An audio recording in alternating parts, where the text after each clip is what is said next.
Welcome to the year-end sort of wrap-up behind the scenes thank you episode of Rawkwardness. Thank you. Thank you for listening this year to our previous 18 episodes.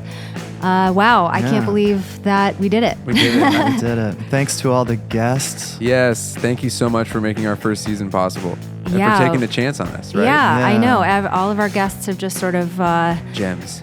Yeah, they've all been amazing. They've all been sort of here based on, Tony's social goodwill, essentially. And we really appreciate that. Everybody bringing, all their energy and vulnerability and good stories.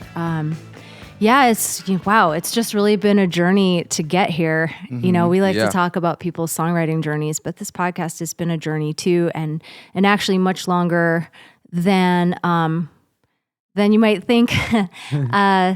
Years in the making. Yeah, it's funny because, this is sort of our New Year's episode, and the concept for Rawkwardness really started on New Year's a few years ago, where I decided that I was going to be a lame old person and stay home instead of going out. Mm. And I think my mom had sent me home with some notebooks from when I was probably 11 through 16 or something, these kind of journals. And I guess I had them on the coffee table, and I thought, well, maybe I'll just flip through these, see what's in there. And before I knew it, I did this for hours. I was just looking through, reading all these absurd lyrics I wrote when I was, 12 years old, 13 years old. And then some of these things I actually had chords written down for. Some of them I maybe even remembered the tune, so I start playing them. And, for the most part, they were just god-awful. So that was funny. But then I also thought, I would come across a line here and there where I'd be like, shit, that was kind of good. Yeah. And then thinking about the fact that, that was something I really cared about doing.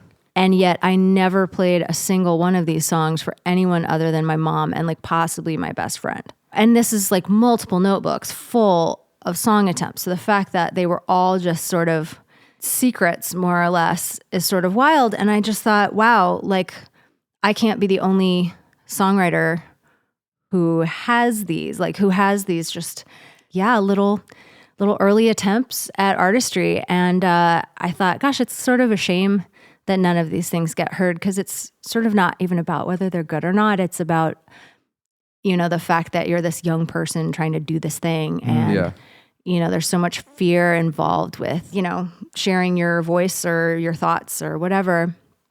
But, just because you're a young person doesn't mean you don't have something to say. I don't know. So anyway, I thought people should hear these. So I decided to have a live show, and I convinced a bunch of my musician friends to get up on stage and, play these songs they were super embarrassed about for a live audience. You had Kate McCucci, right? We did. Yeah. That's so rad. She did the fourth one. Okay, nice. We did it a couple of times. But yeah, we had some really great people. And it was really fun, It was mostly I would say comedic, because we still had the storytelling aspect of it all. And so, even if a song isn't objectively bad, sometimes the story is hilarious. It's interesting because it's it was comedic in the sense that we wanted to sort of make it comfortable for people to share. So we kind of laugh about it. Keep it light. Yeah. But then from this, when it evolved to this podcast, it was a lot more Yeah, I know. It's changed character a little bit, but I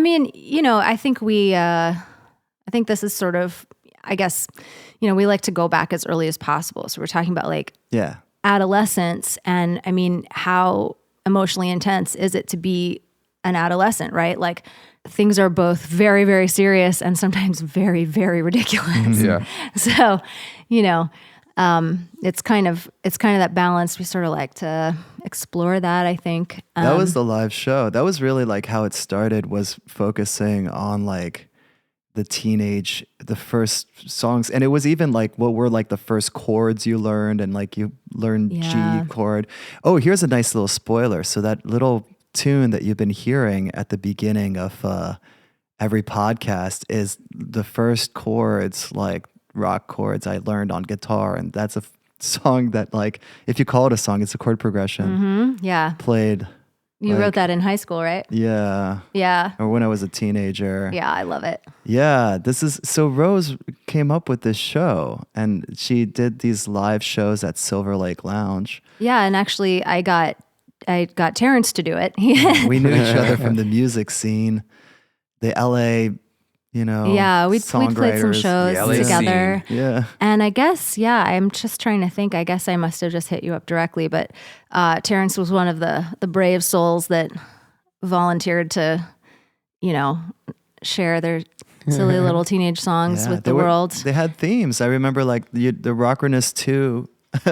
This is all, we're going to have to put all this in show notes and stuff, including a picture of your journal, which is like a denim jeans. My little denim journal. Oh, it's there's pockets on it. It's basically the butt of a pair of jeans with a notebook inside. Yeah. But yeah, it was the second one was like a Valentine's Day sucks or something. That's hilarious. It was Valentine's Day sucks. Yeah. And it was just like kind of heartbreak songs and stuff.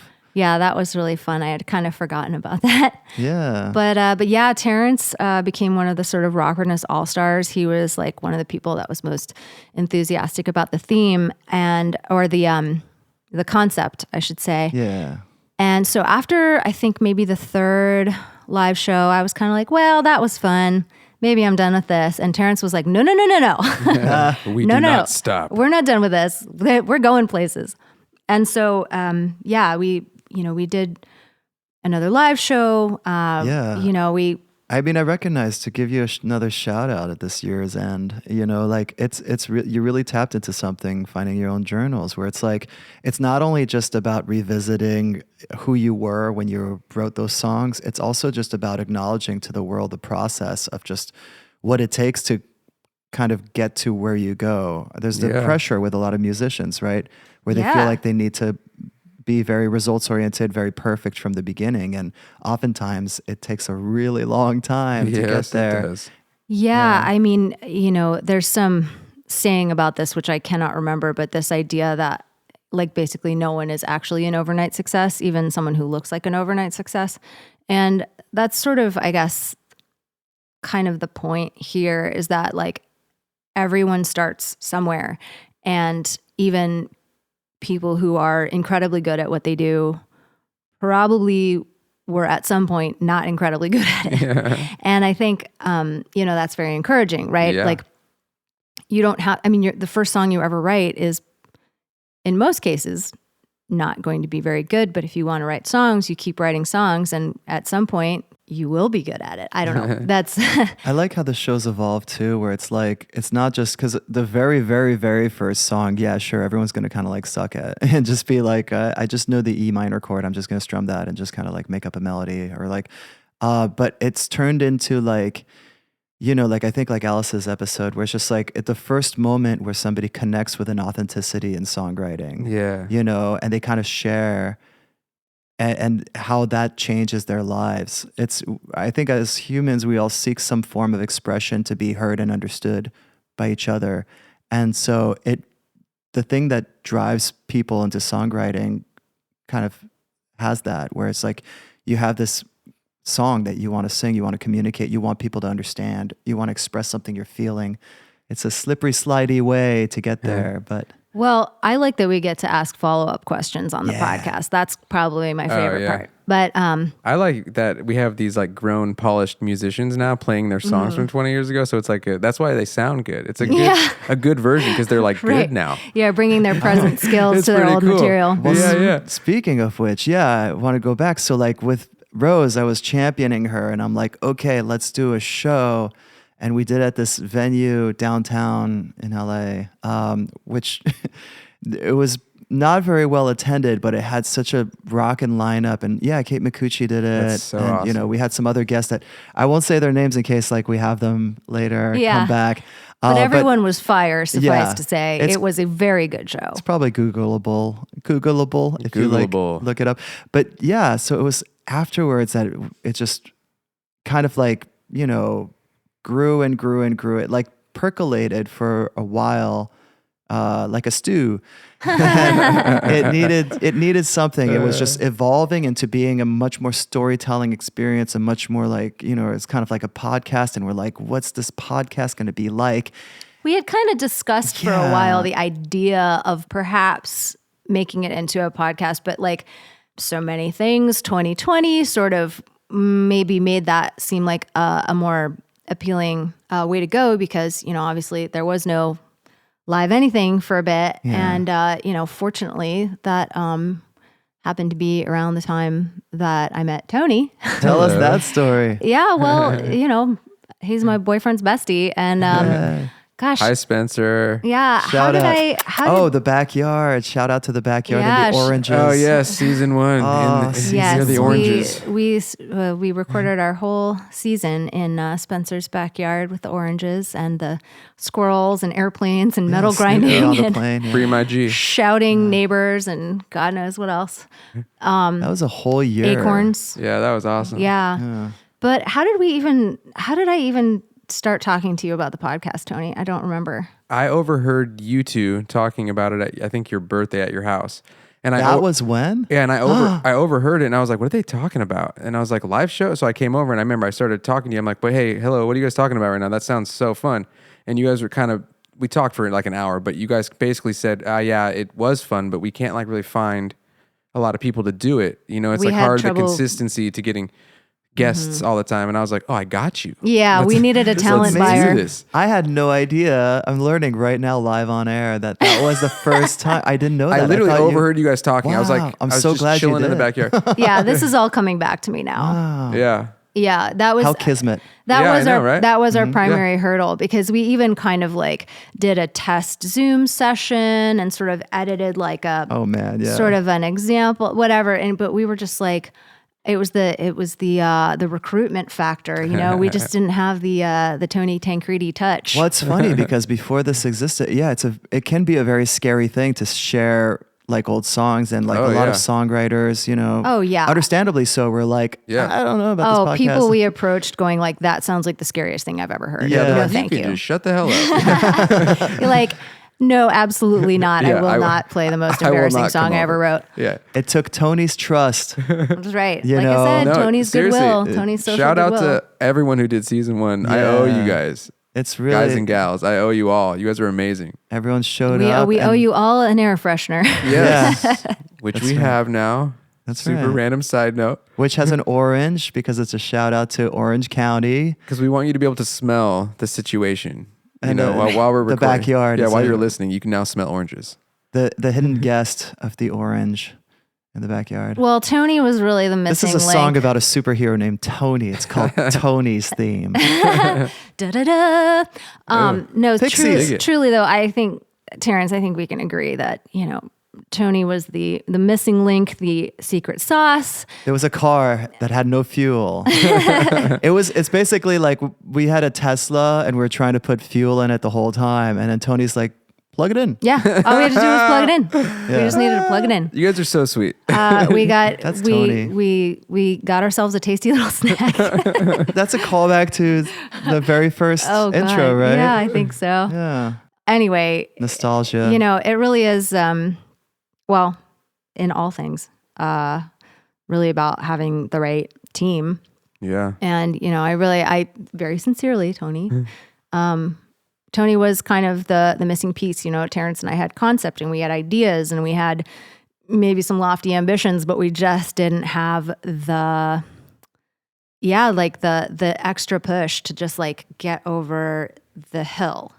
We were kind of stalled in this one place, and I'm so grateful that. That you found us, actually. Yeah. Lucky us. Yeah. I know, like Tony just like sneaky eavesdropped his way into this podcast, which I'm so thankful. But really great. Yeah. But yeah, I mean, it was an idea that I really was attached to, and just couldn't seem to get there. Yeah. But if you don't know, Tony Tancredi is a doer. He's a man of action. He's a finisher. Yeah. He is an executor of things, and man, here we are at the end of our first full season, and I can't fucking believe it. It feels so good. It feels so good. Yeah, every single person we've interviewed has been cool and interesting and talented, and I just feel so excited about just the kind of range of styles and influences and ages and ethnic backgrounds, and we just have all of these people who are just personal friends of Tony that have just brought something so unique and interesting. And then meanwhile, all the kind of common themes we've discovered in how people develop as artists. Crazy. Yeah, it's really cool. It's been, it's obviously for your entertainment, but it's also been kind of a sociological study for us, I think. Totally.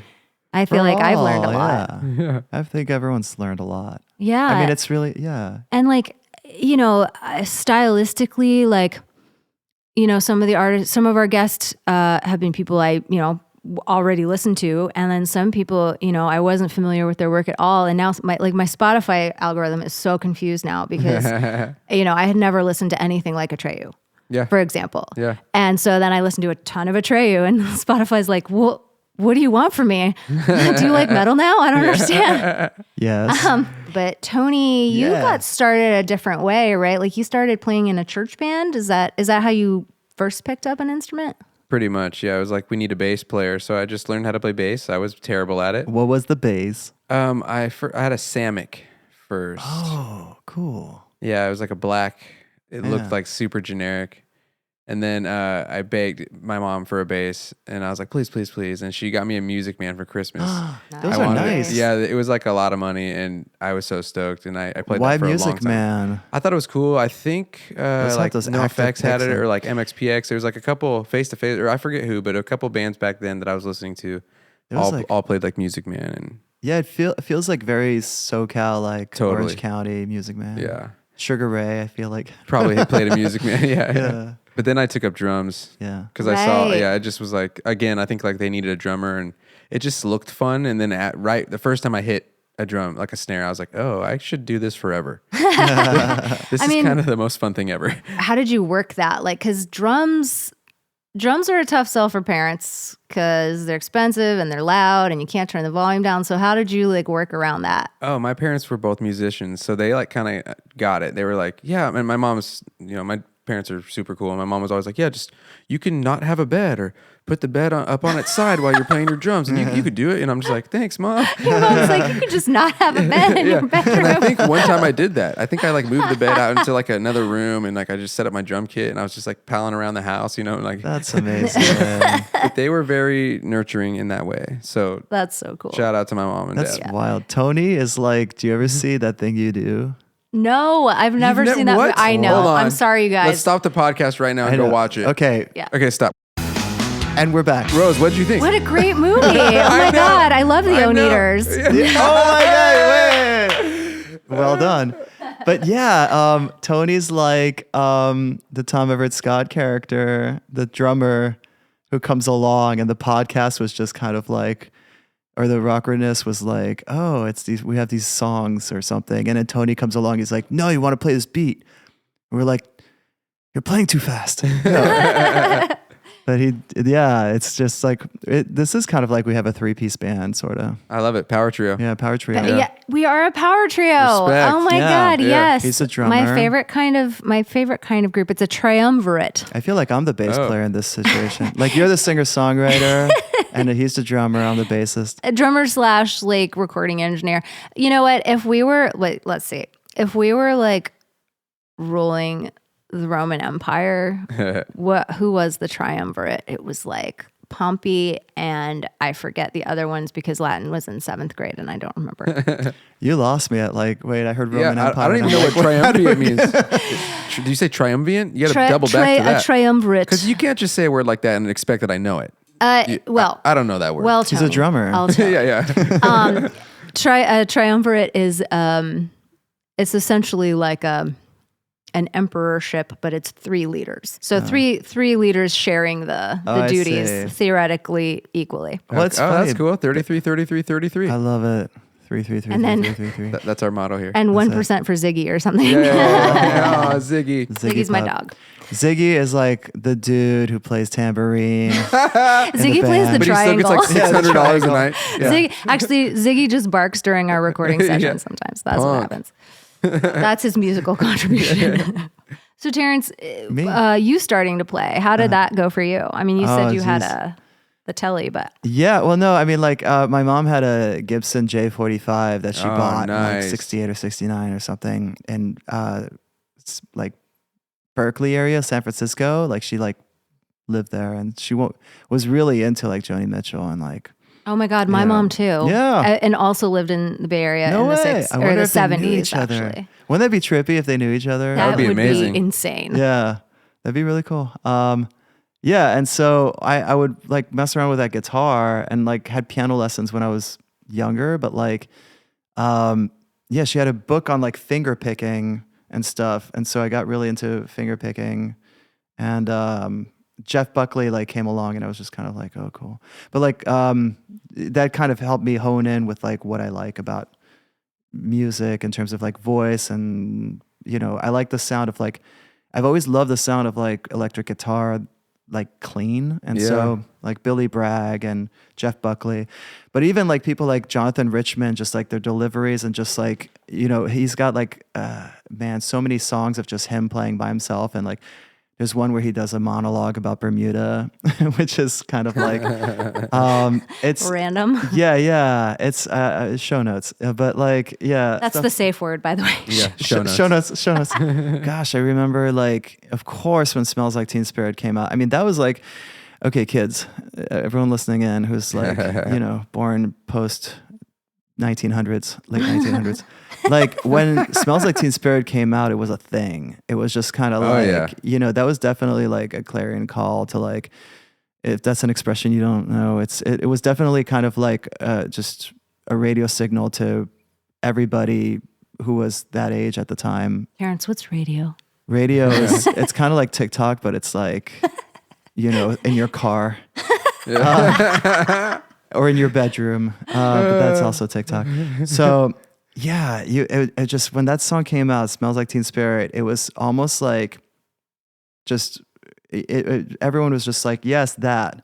I think like Arcade Fire, I saw a similar reaction, like people like born like 10 years later, that when Arcade Fire, like Funeral, when that album came out, it was that same reaction of people were like, I remember one person asking me like, who is this? I want to hear music like this, like, Yeah. and it's like, I want to hear like this, like, what is this band? I just want to hear just Sort of, this all the time. Sort of like coming along and Right. like almost reinventing rock. Yeah. Like, I mean, Nirvana 100% did that. I mean, because Yeah. everything at that point was like kind of glammy. Like Guns N' Roses was probably the biggest rock band at the point that Nirvana broke big. And it's wild. I mean, like, Right? I really think that Yeah. album is like 100%, not 100%, but like definitely like Butch Vig like invented something like that was like a streamlined, version of like, because Praise Butch Vig. my ears weren't like ready to hear like Bleach or pre-Bleach kind of like super like gritty, like this was recorded with like one tape deck in like a practice studio, like noisy punk rock, which is now like, it's since became my aesthetic. Rick Veda show notes.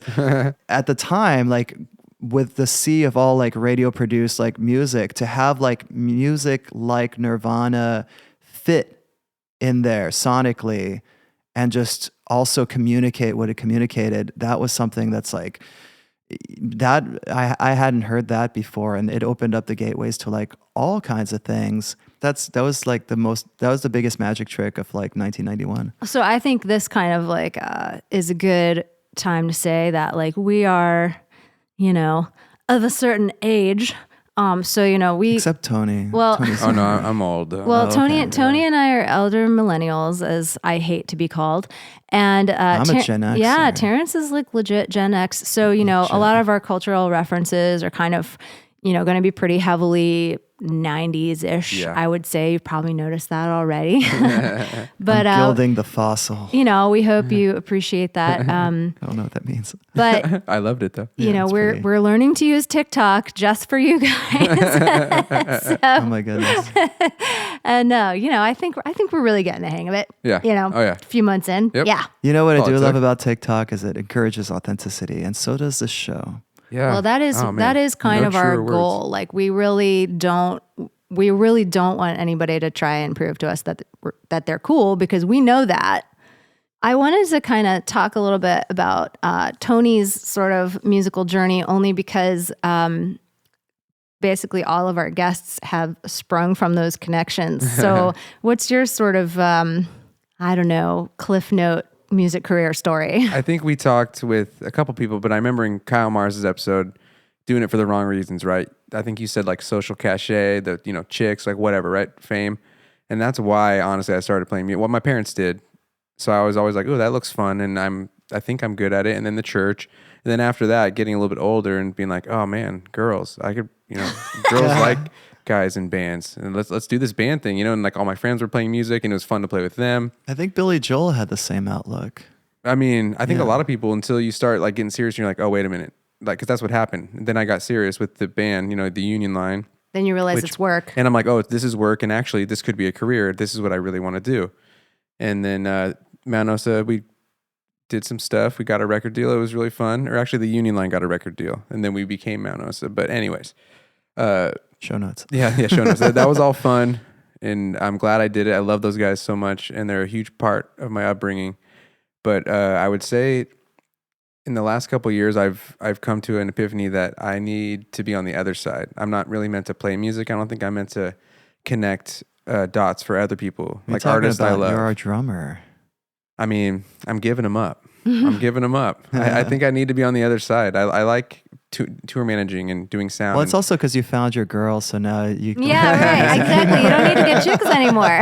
Oh, my gorgeous wife, Brittany. I love you so much, baby. Yeah, don't need to get chicks anymore. So, So funny. fuck I drums. was like the opposite, where instead of girls, I'm like, I want to talk about how sad I am. It's just like, well, there's that too. That was so you kind of you really did the band thing pretty hard, but you've like tour managed. You do front of house. Yeah. And I think that's where I'm better suited. I like helping artists I like go further. Yeah, you're So good well, at like it. we said, you're a doer. You're a guy that makes things happen. You're a and that's- champion. You're I mean, I listen, if appreciate I it. ever go on tour, I would like you to manage my tour. I got you. Okay, let's go I on don't think- tour so I you don't- can manage it. I got you. Done. But so like you've been tour managing for some years, and you've tour managed for what?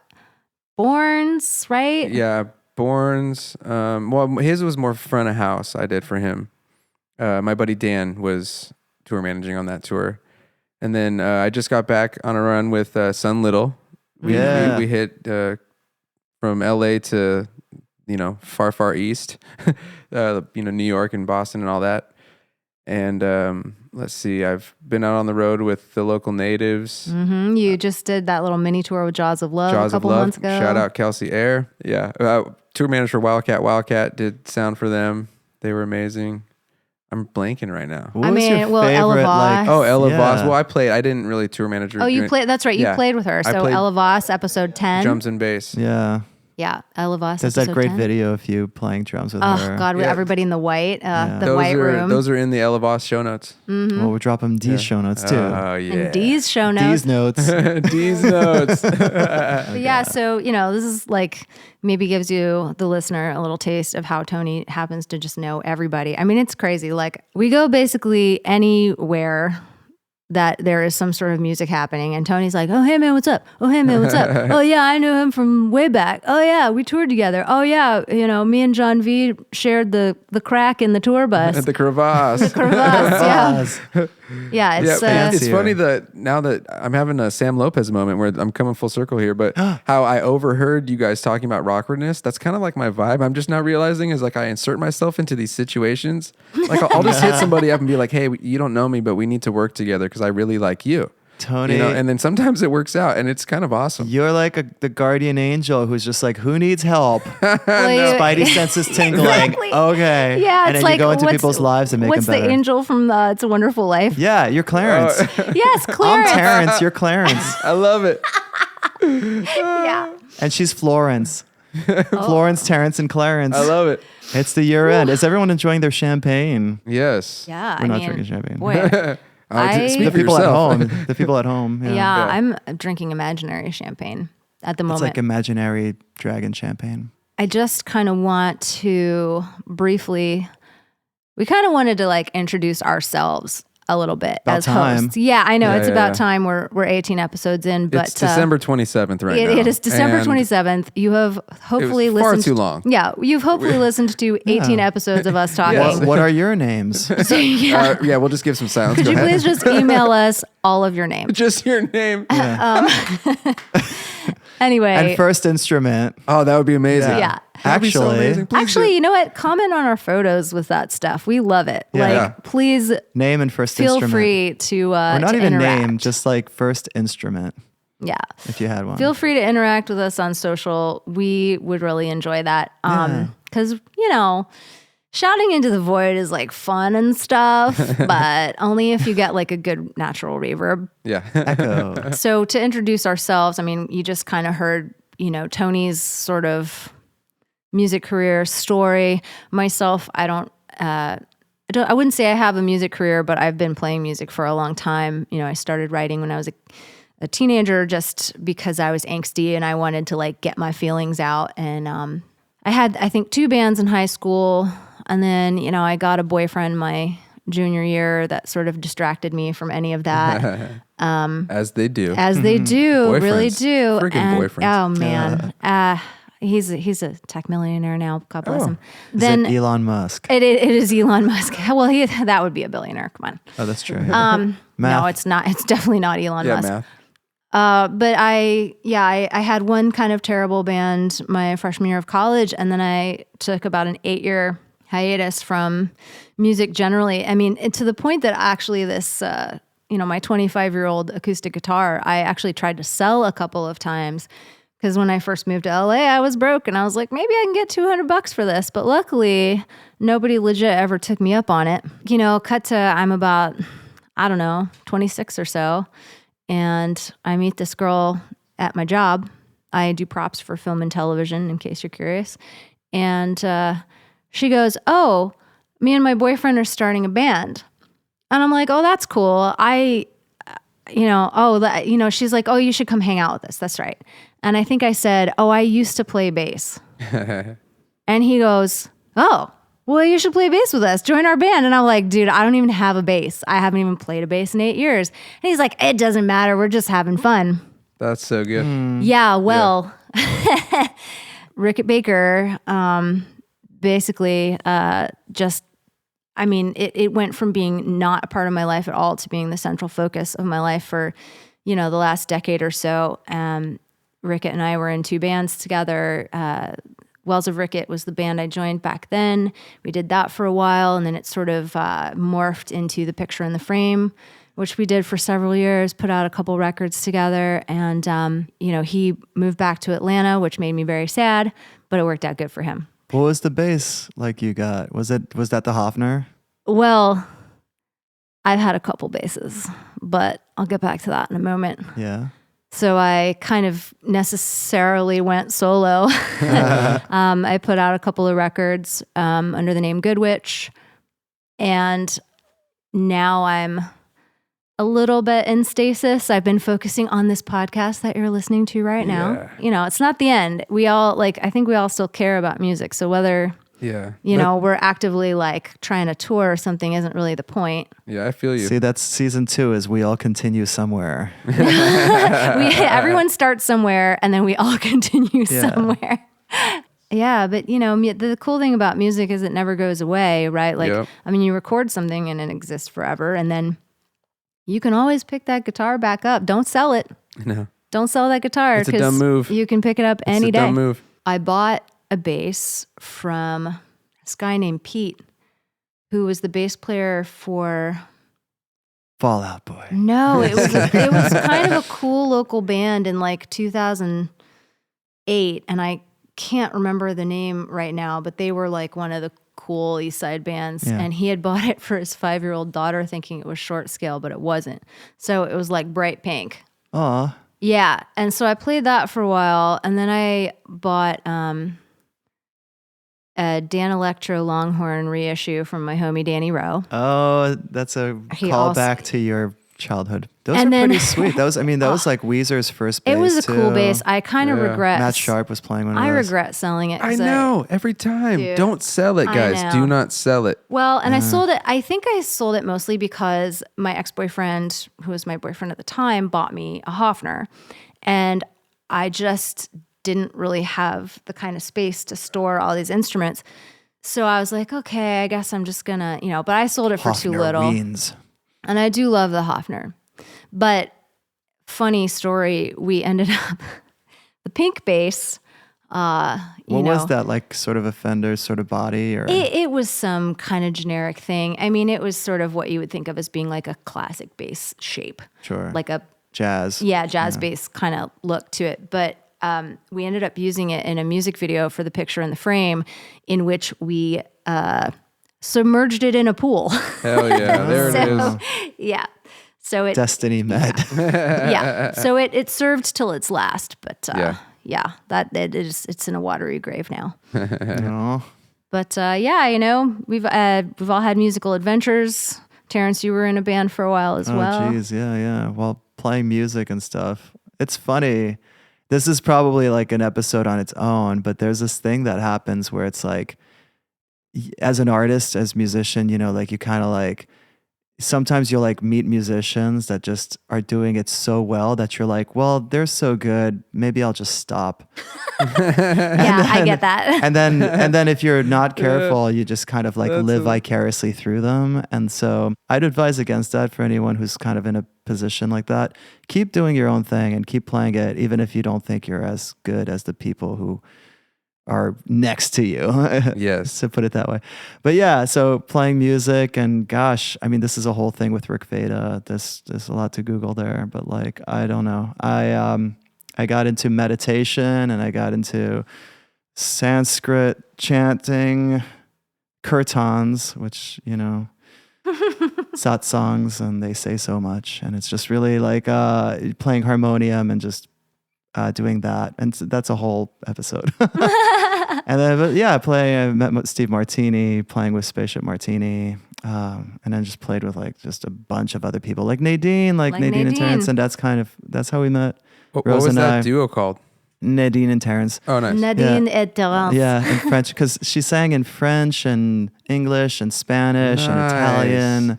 What? It was I played bass and she played guitar. What era was this?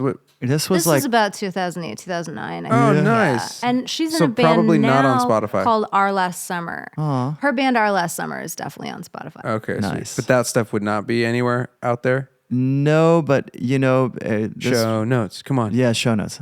We'll put something in the show notes. Something, I need to find TBD. this. Thank We'll you. see what's in there. But like, it might be somewhere. I just need to like find it.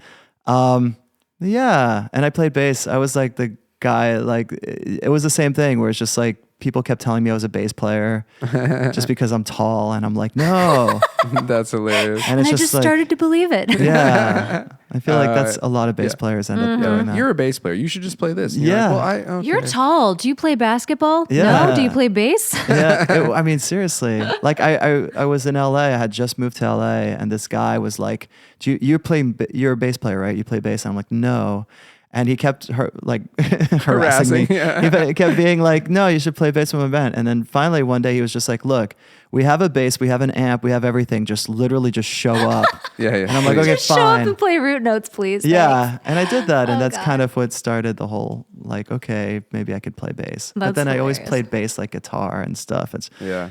that's fun. Yeah, music. I mean, there's such a thing about it. There's such a like. We talk to these brilliant, accomplished musicians who dedicated their life to it, but there's a sense of just like some people may never be that good at music, but it doesn't mean that they should just not play songs or not share, because it really is about expressing and finding something to communicate. And, you know, some stuff might sound terrible to a lot of people. If it sounds good to you, and if there's something kind of like you resonate with where you're like, you know what, maybe this will never see the light of day, but it's like it communicates and captures something special to me. Yeah. I think that's worth something. Yes. That's valuable. Absolutely. There's lots of different levels. I think it was, who was talking about this? There was, I think it was John again, where it's like, there's some music that is like party music, Yep. some music Right. that you're alone music and stuff. Music and to make out to, music to make party out to, and I think, music to listen to alone. Yeah. And it's just, you know, like there is something to be said, I think, about music to listen to alone, where it's almost like a journal entry. If you wrote this song and you listen to it and, you know, maybe the production's not good or anything, and you're just kind of, but there's something special about it. And, you know, maybe you take the steps to make it better and put it out there, and then it becomes somebody else's special thing. Or maybe it's just for you. And maybe it's just for you. I mean, like all the songs I wrote as a teenager, apparently. True. There's so many. So I'll encourage every musician who's listening to this, if you're still listening at this point. No, you are. We love you. Like listen to your old songs, and even if you aren't ready to share them with anyone, just listen to them and at least like give thanks to like the younger version of you that wrote that song and expressed it, because that person's looking for validation. Yeah, appreciate your journey. Just like, it's the reflection of it is actually kind of powerful. You can kind of, you know, really appreciate like how far you've come, and maybe some things you might have healed from, or maybe some things you might still need to heal from. Yeah. Not that was my experience at all, but it was. But it's pretty interesting to look back into your teenage brain in such a deep way. Terence, you forgot to mention Terence Leclere plays girl songs. Terence Leclere sings girl songs. Oh, sorry. Okay, I'll drop this since I mentioned Jeff Buckley earlier. That was me doing Shanae. I've had two moments where I've had like my Shanae experience. So Jeff Buckley famously played at Club Shanae, and I remember growing up and hearing the stories where he'd play like these epic 2-hour-long sets. And he's like, by the end of those sets, you're just like running a marathon. You're coming up with moves that you just like didn't know you had, and you're just kind of like, it's just becomes like this amazing thing. And I was like, that sounds amazing. How do I do that? And there's 2 times in my life so far, I don't know, where like I got to do that. And one was with Rick Veda. I met Jeff Davies from Brian Jonestown. He was running this cafe in Echo Park for a while. And I hit him up, and I'm just kind of like, you know, can I just play here? He's like, sure. And so I would play these 2-hour-long sets of just Rick Veda songs, and just like at this cafe. So I was doing that with Rick Veda. And then the other time I did it, sorry for the long way to here, but I was challenged by our mutual friend, maybe Rebecca Ballin. Oh, yes. Becca Ballin. Shout out to Becca. For her birthday, she wanted me to play an emo version of I Want to Dance with Somebody. And so I'm like, challenge accepted. Happy birthday. So with my telly, which I still had at the time, I then got a Strat. That's a different story.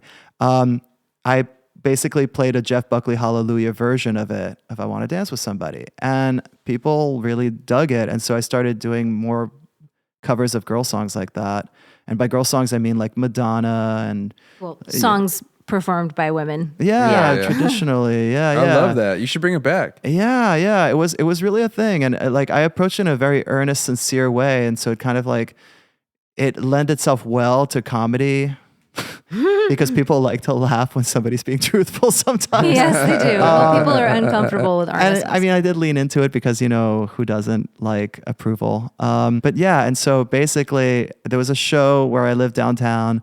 If This Doesn't Work, I'm Moving Home variety hour. Shout out to DeVries and the whole crew at Lost Souls Cafe. And that was basically, I opened up each show as a weekly show, and I would open up with these girl songs of me playing these like Jeff Buckley versions of like girl songs. I'd open up each show and I'd play like a quick set, like maybe like 15, 20 minutes. So that's like 4 songs. And this was every week. So I had to like learn new songs every week because it was the same people coming back. I quickly learned that I couldn't just get away doing the same songs each year. So You're I like, yeah, Terence, we've heard you play Liz Phair before. Yeah, exactly. And so I had to like learn more and more and more. So I like amassed like a catalog of like 70 plus girl songs that I would play. And then that's when things got interesting because then I started doing shows at different places where I would play for like 2 hours and it was just me and electric guitar and just kind of like doing these songs and tying them all in, getting very meta with everything, just talking about like the expression of it. And I just, the sincerity behind a lot of the lyrics and approaching it that way was almost like doing these Shakespearean monologues where it's like the audience knew what the lyrics were, they knew what song it was, but like the way of like communicating them was like a sort of reinvention of that, but also getting very, very, very earnest and sincere with the lyrics. I really liked communicating that, but eventually I stopped because I just thought it was very like, well, eventually like it seemed like freaking everybody. I was doing this in 2009. And then everybody started doing it. Because before there was, the Dan Band was doing that very well. And they were like all about laughs. I mean, it was just like that. I was kind of going for more like a sincere, right, earnest. You meant it. I meant it. It was not a comedy act. Yeah, I mean, but yeah, it was. And but it was, the power of covers, and I think people always kind of act like it's comedic if a man sings like in a, sings like a quote unquote women's song. Yeah. Well, it's funny because it was like, there was a real there was a real binary thing happening that was very strong and possibly on its way out at that very time that people were picking up on. But it was this thing of just kind of like in gender roles, a masculine man being that open about just those feelings for a lot of the audiences I played to was something that was like, perspective changing and very kind of like, Well, yeah, like the comedy crowd probably aren't like super comfortable with the earnest feelings part. Well, yeah, there was an era too. I mean, like a lot of people, it was funny to kind of like do that. But then there was also like, there's something really, I don't know, then a lot of people started doing like versions of like songs like that. I remember there was like this one person at a label that was like, thought it was a really good idea, and I think she started like having all her artists do covers of girl songs and for stuff. Sure, because the gender swap cover song at this point is like a trope, but you were doing it so far ahead of the curve. And actually, one of the reasons that Terence and I connected in the beginning was that we both loved Liz Phair. Yeah, still do. Yeah, I love that. So, and actually, I mean, that album, like Exile from Guyville, like it's literally one of the reasons I started playing guitar and writing that's music. Again, she's got songs in there where it's just her and electric, and I've always loved that aesthetic of just those two. So long story short, with girl songs, I basically like sort of stopped it just because of that. It just felt derivative, and then like after a while, I just wanted to say something. I love the performance aspect of it, and maybe I'll do it again because of that. But like, there's something really special about like authentically communicating something that you came up with. Yeah, during like, there was, I got really into poetry. That doesn't make any sense. I've always written poetry. I don't know what I'm trying to say. Anyway, well, all this stuff, and everything, it's very disjointed, but to sum it up, it's anything that has to do with expression and kind of being present to the moment. And there was this quote about acting. I forgot who said it, but it's just like, acting's easy. Just stand on stage and tell the truth. Not wrong. Yeah. And then Maria Callas famously said, acting is easy. You just have to listen to the music. And she was an opera singer. I love that. Yeah, me too. Yeah. Happy New Year, everybody. Terence and Rose, thank you for coming to this thing that you had to come to.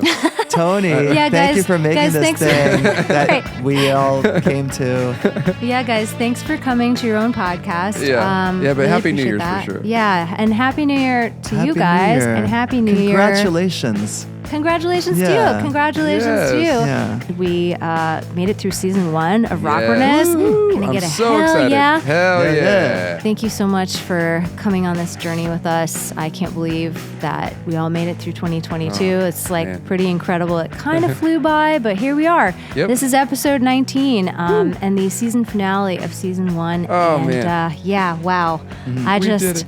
I know. Let's just give ourselves a big pat on the back, guys. But There we go. we will have new episodes coming in April. So we'll see you then for season 2. We can't wait. Happy New Year. Happy New Year. Happy New Year!